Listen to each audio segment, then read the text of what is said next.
hadis-hadis yang mengandungi unsur tahrif maknawi mesti diketepikan, dan hadis-hadis itu sebenarnya adalah hadis-hadis maudhu' kebanyakannya. Paling tinggi pun ia dhaif. Sebenarnya banyak lagi contoh-contoh yang lain, dan kalau kita nak dapatkan contoh tahrif maknawi dengan banyak, sila baca kitab-kitab Syiah. Sebab mereka ada tafsir juga, ada hadis juga. Hadis-hadis mereka tu kadang-kadang masuk juga dalam kitab-kitab kita. Di sana ada banyak sekali tahrif maknawi ataupun tahrif pemesongan makna Al-Quran itu. Kalau nak dapat contoh yang banyak untuk pemesongan makna Quran ini, kita boleh dapat dalam riwayat-riwayat Syiah. Antaranya yang saya lihat sendiri dalam kitab-kitab tafsir mereka, antaranya ditafsirkan wa min syarri ghasiqin idza waqab. Itu dalam surah Al-Falaq tu kan. Dia tafsirkan teruk betul. Teruklah, mana kita pun tak terfikir macam mana dia boleh. Dia tafsirkan macam mana? Min syarril air idza qama. Min syarri ghasiqin idza waqab. Asal maknanya bila kita berlindung dengan Allah daripada kegelapan malam, bila dia masuk daripada malam lah, kegelapan malam. Dia tafsir. Ni dalam kitab-kitab tafsir dia ada. Dan dikatakan ini juga hadis lah. Min syarril air, daripada kejahatan kemaluan lelaki apabila ia tegak. Cuba fikir ya? Sampai begitu sekali. Apa ni semua sampai begini ya? Ni dalam tafsir-tafsir Syiah. Dan dikatakan riwayat muktabar lah. Dikaitkan dengan Rasulullah, dikaitkan dengan imam-imam. Innallaha la yastahyi an yadriba mathalan ma ba'udatan fama fawqaha. Allah tidak malu untuk membuat perbandingan dengan nyamuk atau sesuatu yang lebih kecil daripada nyamuk, lebih hina lagi daripada nyamuk. Allah tidak malu membuat perbandingan itu. Dalam tafsir Al-Qummi misalnya, ini tafsir Syiah, ba'udah itu ditafsirkan dengan Sayyidina Ali. Nyamuk tu Sayyidina Ali. Fama fauqaha itu Rasulullah sallallahu alaihi wasallam. Cuba tengok. Jauh pergi. Dan memang teruk, nampak sangat kebencian dia tu, dendam, ataupun yang kita telah bincangkan sebelum, tabarra dia tu. Kalau kita faham tabarra, nampaklah. Ataupun konsep al-bara'ah Syiah tu, kita akan nampak begitu banyak sekali dalam semua kitab-kitab. Tak kira kitab tafsir ke kitab apa pun, dia ada unsur-unsur kebencian yang seperti itu. Ba'udah tu makna nyamuk tu Sayyidina Ali. Dan fama fauqaha ialah Nabi kita Muhammad sallallahu alaihi wasallam sendiri. Sampai begitu sekali tergamak mereka ni dibuat kerja. Tapi benda ni tidak didedahkan. Apabila dia bawa Syiah tu, dia tidak bawa benda-benda ni terus. Lama-kelamaan baru tahu. Sedangkan kitab tafsir Al-Qummi itu adalah kitab tafsir yang antara yang tertua kitab tafsir Syiah, dan dikira sebagai salah satu tafsir yang muktabar. Dan banyak lagi lah. Kalau nak kira yang lain, banyak sangatlah. Innallaha ya'murukum an tadhbahu baqarah. Misalnya Allah suruh kamu sembelih lembu. Baqarah tu maksudnya Aisyah. Lembu tu maksudnya Aisyah. Innal ladzina amanu thumma kafaru thumma amanu thumma kafaru thumma zdadu kufran lam yakunillahu liyaghfira lahum. Dan seterusnya ayat itu, sesungguhnya orang yang beriman kemudian kafir, kemudian beriman, kemudian kafir, kemudian beriman, kemudian kafir, dan semakin bertambah kekufurannya. Innal ladzina amanu thumma kafaru, mula-mula tu Abu Bakar, yang kedua tu Umar, yang ketiga tu Uthman. Itu dalam tafsir-tafsirnya. Bukan sebuah dua tafsir. Kalau kita buka tafsir dia banyak, memang begitu. Begitu sekali kebencian dia. Dia tafsirkan orang yang beriman kemudian kafir, orang yang beriman kemudian kafir tu dengan sahabat-sahabat. Inilah yang dikatakan tahrif maknawi, pemesongan makna. Perkataan tu dia sebut sama, tapi dia faham macam lain. Kena faham macam tu. Kalau orang dia tidak akan faham seperti kita. Ustadz Bewok ini sama sekali tidak membawakan referensi kitab tafsir dan hadis Syiah mengenai semua yang dia tuduhkan, bahkan mengklaim diri telah membaca dan menemukan. Semua tafsiran ngawur tersebut semuanya ada dalam kitab Syiah. Berikut ini kami akan jawab satu persatu tuduhan keji yang konon telah membaca kitab Syiah. Pertama, persoalan tafsir surat Al-Falaq ayat 3, bahwa Syiah menafsirkannya dengan kemaluan laki-laki. Dari sekian kitab tafsir Syiah yang di dalamnya terdapat makna tersebut, hanya terdapat dalam kitab tafsir karya Al-Janabadi, namun pengarang sendiri tidak menafsirkan ayat tersebut sebagaimana yang dituduhkan Ustadz Bewok. Silahkan pemirsa perhatikan kitabnya berikut ini. Tafsir Bayan Al-Sa'adah fi Maqamat Al-Ibadah karya Al-Janabadi, salah satu ulama Imamiyah, jilid 4, yang diterbitkan oleh Mu'assasah Al-A'lami, halaman 286. Al-Janabadi berkata, wa min syarri ghasikin idza waqab. Al-ghasik maknanya malam ketika siang telah tenggelam. dan maknanya adalah aku berlindung dari keburukan malam ketika telah masuk. Karena segala sesuatu yang jahat pada umumnya menampakkan kejahatannya lebih banyak di malam hari daripada di siang hari. Dan ada yang berkata, maknanya adalah berlindung dari keburukan sakar, kemaluan laki-laki ketika berdiri. Di sini jelas pengarang menafsirkan ayat tersebut dengan makna yang pada umumnya muslimin fahami, yaitu berlindung dari keburukan malam. Adapun beliau menyebutkan makna lain adalah bentuk menjelaskan bahwa ada orang lain yang menafsirkannya dengan kemaluan laki-laki. Dengan bukti ini, jelas bahwa Ustadz Bewo ini tidak membaca kitab Syiah sama sekali. Dan ini sekaligus menggugurkan tuduhannya kepada Syiah. Sekali lagi kami katakan, memang seperti itulah karakter kelompok Wahabi takfiri. Menuduh tanpa bukti dan berbohong adalah hobi para penceramahnya. Sekarang kami tanyakan kepada Ustadz Bewo, kira-kira apa komentarnya jika tafsiran tersebut justru ada dalam referensi ulama Ahlussunnah, yang kami yakin dia tidak pernah membacanya. Mari kita lihat dalam kitab Al-Muharrar Al-Wajiz karya Ibn Atiyah, salah satu ulama Ahlussunnah, jilid 5 yang diterbitkan oleh Dar Al-Kutub Al-Ilmiyah, halaman 538. Ibn Atiyah berkata, dan kata waqaf dalam bahasa Arab adalah masuk. Dan Ibn Abbas berkata dalam kitab Al-Naqos, Al-Ghosik idza waqaf, maknanya zakar, kemaluan laki-laki. Dalam tafsir ini, Ibn Atiyah menukil penafsiran dari Ibn Abbas bahwa makna ghosik adalah kemaluan laki-laki. Dan masih banyak kitab tafsir Ahlussunnah yang menukil pendapat Ibn Abbas ini. Kitab Ihya Ulumuddin karya Al-Ghazali halaman 986. Kitab Nadmu Durar karya Al-Baqoi jilid 22 halaman 410. Dalam kitab Al-Itqan fi Ulumil Quran karya Al-Suyuti halaman 782. Inilah bukti-bukti tafsir maknawi yang terdapat dalam referensi Ahlussunnah. Sementara Ustadz Bewo mengatakan bahwa yang menafsirkan ayat tersebut dengan makna kemaluan laki-laki adalah kelompok Syiah. Untuk lebih jelasnya, mari pemirsa perhatikan kitab tersebut. Kitab Tafsir Al-Qummi, salah satu ulama Imamiyah, jilid 1 yang diterbitkan oleh Mu'assasah Al-Imam Al-Mahdi, cetakan ke-1 tahun 1435, halaman 62. Al-Qummi berkata, dan ayahku telah mengabarkan kepadaku dari An-Nadri bin Suwaid, dari Al-Qasim bin Sulaiman, dari Al-Ma'la bin Khunais, dari Abu Abdillah As-Salah, bahwa ayat ini adalah permisalan dari Allah untuk Amirul Mukminin alaihi salam. Al-Ba'udah, nyamuk, adalah Amirul Mukminin As-Salah, sedangkan yang di atasnya As-Salah adalah Rasulullah sallallahu alaihi wa alihi. Sekarang mari kita lihat perawi dalam sanad riwayat tersebut, sehingga nantinya Ustadz Bewo dapat mengambil pelajaran apa-apa yang tidak dia kuasai. Perawi pertama adalah Qasim bin Sulaiman. Pemirsa perhatikan bagaimana tanggapan ulama Imamiyah tentang biografi Qasim bin Sulaiman tersebut. Dalam kitab Jawahirul Kalam karya Syekh Muhammad Hasan An-Najafi, salah satu ulama Imamiyah, jilid 8 yang diterbitkan oleh Mu'assasah An-Nasyiril Islami, halaman 216.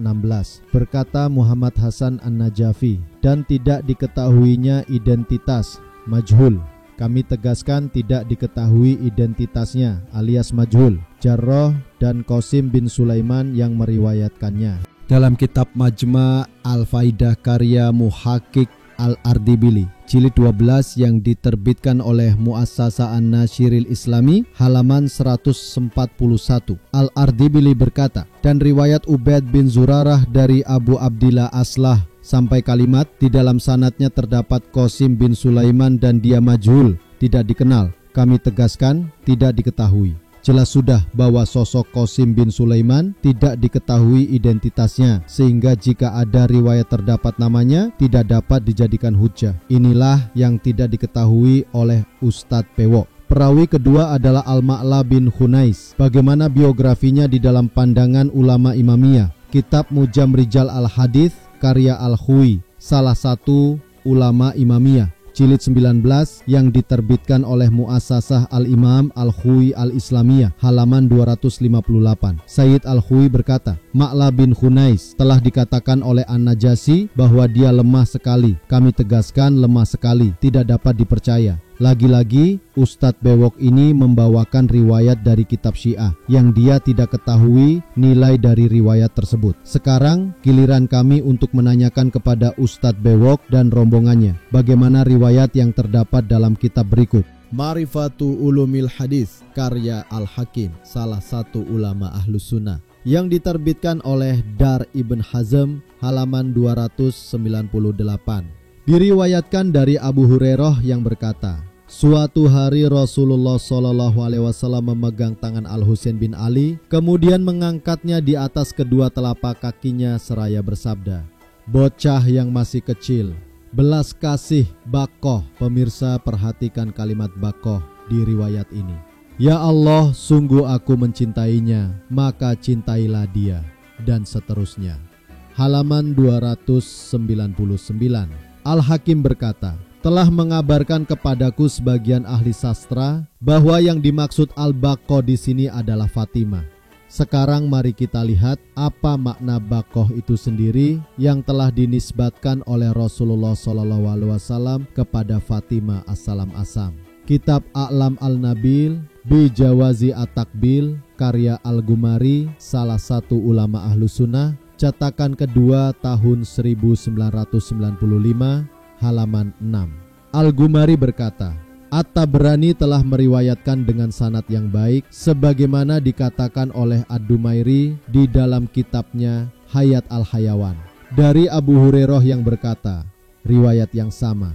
Ustadz Bewok ini telah menuduh kelompok Syiah yang telah mengatakan bahwa Imam Ali alaihissalam adalah nyamuk. Padahal riwayat tersebut tidak dapat diterima sebagaimana yang telah kami jelaskan. Justru malah terdapat riwayat yang menyatakan Fatimah, wanita penghulu alam semesta, dikatakan nyamuk di dalam kitab yang Ustadz Bewok yakini. Syiah menafsirkan kata sapi dalam surat Al-Baqarah adalah Aisyah. Finahan terhadap Syiah dalam hal ini sama sekali jauh dari kebenaran.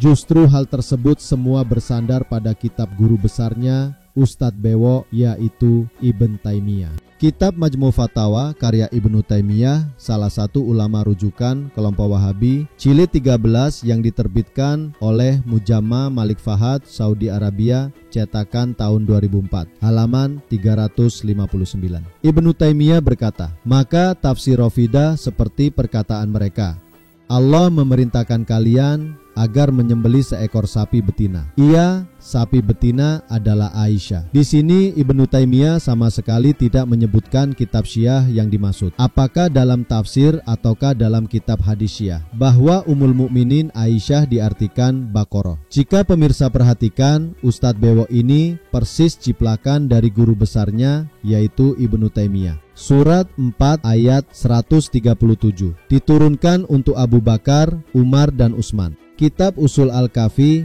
karya Al-Kulaini, salah satu ulama Imamiyah, jilid 1 yang diterbitkan oleh Mansyurot Al-Fajri, halaman 264. Dari Abu Abdillah alaihissalam tentang firman Allah subhanahu wa ta'ala, sesungguhnya orang-orang yang beriman lalu kafir, kemudian beriman, kemudian kafir lagi, lalu bertambah kekafirannya. Imam berkata, turun untuk si fulan, si fulan, dan si fulan. Awalnya mereka beriman kepada Nabi. Mereka kufur ketika ditawarkan wilayah kepada mereka. Ketika Nabi bersabda, barang siapa yang menjadikanku maulanya, maka ini Ali maulanya. Kemudian mereka beriman dengan membayat Amirul Mukminin. Kemudian mereka kufur ketika Rasulullah SAW meninggal, maka mereka tidak ikrar dengan baiat. Kemudian mereka bertambah kafir dengan mengambil darinya janji setia kepada mereka, maka mereka ini tidak tersisa sedikit pun iman pada mereka. Dalam kitab Mir'atul Uqul karya Al-Majisi, salah satu ulama Imamiyah, jilid 5 yang diterbitkan oleh Dar Al-Kutub Al-Islamiyah, cetakan ketiga, halaman 46. Al-Majisi berkata, hadis ke-42 doif. Apakah tidak malu Ustadz Bewok ini berhujah dengan riwayat yang doif? Dalam kitab Ruh Al-Ma'ani karya Al-Alusi, salah satu ulama Ahlus Sunnah, jilid 15 yang diterbitkan oleh Dar Ihya At-Turuts Al-Arabi, halaman 107 sampai 108, Al-Alusi berkata, diriwayatkan dari Ibn Umar bahwa Nabi bersabda, aku telah melihat keturunan Al-Hakam bin Abil As di atas mimbar. Mereka seperti kera. Kami tegaskan, mereka seperti kera. Maka Allah Subhanahu wa Ta'ala menurunkan ayat tersebut di atas, sehingga makna pohon yang terkutuk adalah Al-Hakam dan keturunannya. Pada penjelasan sebagian pakar tafsir, yang dimaksud pohon terkutuk adalah Bani Umayyah. Kami tegaskan, Bani Umayyah. Ini merupakan nisbat kepada para khalifah Bani Umayyah, karena di antara mereka ada yang membunuh orang tak bersalah dan membolehkan memperkosa istri orang lain. Ini adalah peristiwa haroh di zaman Yazid, merampas harta, tidak menunaikan hak-hak orang lain, mengganti hukum syariat dengan yang tidak pernah Allah turunkan kepada nabinya sallallahu alaihi wa alihi, dan perbuatan-perbuatan lain dari keburukan dan kehinaan yang besar yang tidak akan terlupakan selama masih adanya malam dan siang. Di sini jelas Al-Alusi menafsirkan Quran surat 17 ayat 60 bahwa pohon yang terkutuk adalah Al-Hakam dan keturunannya dan Bani Umayyah. Mereka seperti kera, yaitu hewan yang ingin Wahabi samakan dengan nyamuk untuk dinisbatkan kepada Imam Ali alaihissalam. Sekarang mari kita simak riwayat di dalam sebuah kitab yang mana kitab tersebut telah dipuji oleh Ibn Taimiyah, imam besar Ustadz Bewok ini. Dalam kitab Tafsir At-Tabari, salah satu ulama Ahlus Sunnah, jilid 6 yang diterbitkan oleh Hijr, cetakan ke-1 tahun 2001 Masehi, halaman 172. Diriwayatkan dari Asim bin Kulaib dari ayahnya yang berkata, suatu hari Umar bin Khattab khutbah Jumat, kemudian beliau membawakan surat Ali Imran karena Umar senang jika berkhutbah membacakan surat tersebut. Ketika sampai firman Allah, sesungguhnya orang-orang yang berpaling di antara kalian pada hari bertemunya dua pasukan itu. Quran surat Ali Imran ayat 155. Lalu Umar berkata, ketika perang Uhud kami dipukul mundur musuh, maka aku pun lari sampai menaiki gunung. Sungguh engkau melihatku di hari itu, melompat seakan-akan aku kambing gunung. Dalam kitab Majmu' Fatawa karya Ibn Baz, salah satu ulama Wahabi, jilid 8 yang diterbitkan oleh Darul Qasim Ar-Riyadh, cetakan pertama tahun 1420 Hijriah, halaman 301 sampai 302. Dalam kitabnya, Ibn Baz pada bab sejauh mana keabsahan kisah Al-Garanik, ia ditanya, terdapat dalam kitab Tafsir Al-Jalalain bahwa sebab turunnya ayat 52 dari surat Al-Hajj adalah karena Rasulullah SAW membaca surat Al-Najm, Quran surat 53 ayat 19 sampai 20. Maka apakah patut kamu, hai orang-orang musyrik, menganggap Al-Lata dan Al-Uzza dan Manah yang ketiga yang paling terkemudian sebagai anak perempuan Allah? Tiba-tiba setan mendiktekan pada lisan beliau. Kami tegaskan, tiba-tiba setan mendiktekan pada lisan beliau sallallahu alaihi wasallam. Itulah Garanik yang pertama. Sesungguhnya syafaat dari mereka diharapkan. Apakah di sana ada yang menunjukkan akan kebenaran kisah ini dari Rasulullah sallallahu alaihi wa alihi? Atau termasuk riwayat Israiliyat? Ibn Baz menjawab, tidak terdapat hadis sahih yang dapat dijadikan sebagai pegangan sepengetahuan saya tentang pendiktean setan kepada apa yang beliau sallallahu alaihi wasallam baca. Namun, riwayat yang datang dari Nabi sallallahu alaihi wasallam dalam hadis-hadis yang posisinya mursal, sebagaimana diingatkan oleh Ibn Al-Kathir saat menafsirkan surat Al-Hajj. Namun, dikte yang datang dari setan dalam bacaan Nabi di surat Al-Najm, yaitu firman-Nya, maka apakah patut kamu, hai orang-orang musyrik, menganggap Al-Lata dan Al-Uzza adalah sesuatu yang telah ditetapkan keberadaannya dengan nas? Kami tegaskan telah ditetapkan keberadaannya dengan nas, yaitu ayat 52 dalam surat Al-Hajj. Dari pernyataan Ibn Baz tersebut, kita ambil kesimpulan. Dia meyakini bahwa Rasulullah telah didikte oleh setan dengan ayat yang dikarang oleh setan tersebut. Perlu para pemirsa ketahui, jika ada kalimat dari kelompok Wahabi yang selalu mendengungkan bahwa kita harus menjaga kehormatan sahabat, hal tersebut jangan dipercaya. Karena terhadap tokoh para nabi dan rasul pun seperti ini sikap mereka. Bagaimana hanya kepada para sahabat?